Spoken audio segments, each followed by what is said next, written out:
Exotic weapons and armor are the most important aspects of character builds inside of Destiny 2.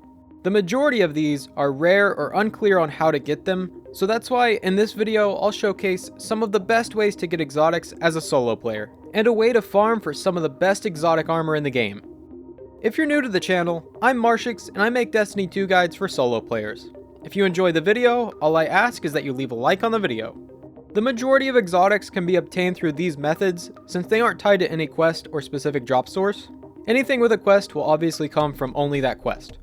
Also, all of the exotic engram sources mentioned in this video will give random exotics that you don't already own, so if you're looking for something specific, give it enough time and you'll eventually get it. The first source that you may have already noticed will be from throughout the season pass. You can get 2 exotic engrams from the free track and a total of 8 if you own the season pass. All you have to do is play the game, maybe do some bounties or challenges, and you'll get a good handful of exotics in no time. The easiest source of exotics will be from Xur. Every weekend, Xur brings 1 exotic weapon and 1 exotic armor piece for each class.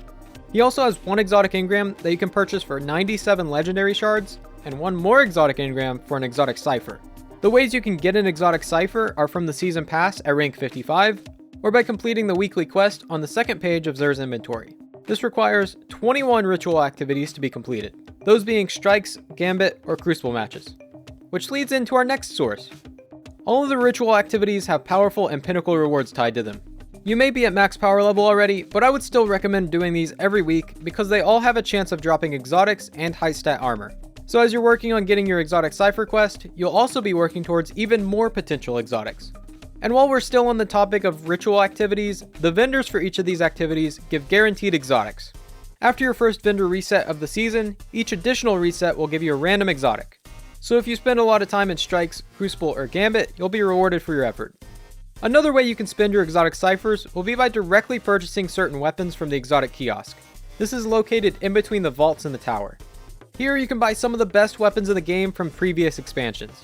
These all cost different prices, but the majority of them will take planetary materials, legendary shards, glimmer, and either an exotic cipher or an ascendant shard.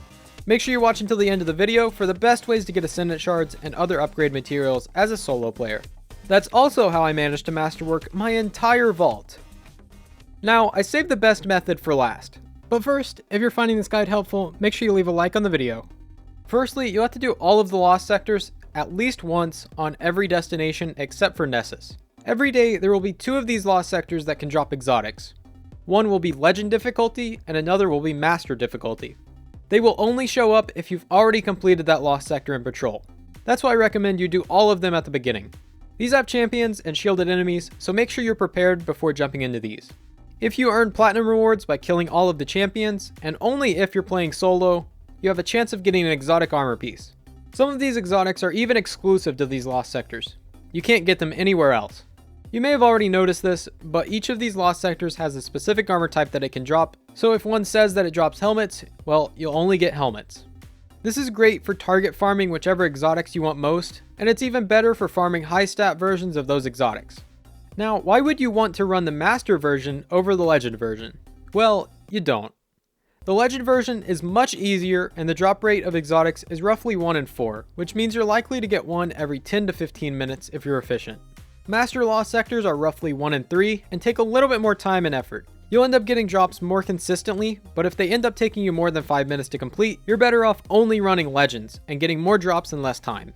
If you're interested in where I got these drop rates, I'll link a very helpful Reddit post by Legionless in the description. Finally, which lost sectors are the fastest to complete and thus the best ones to farm?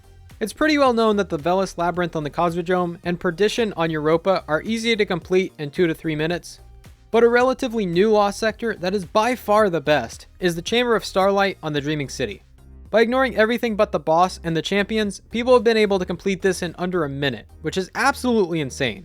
I don't imagine most people will be able to do that, myself included, but even 2 minutes or less per run will result in half a dozen or more exotics in about an hour, making this the best way to get exotics as a solo player.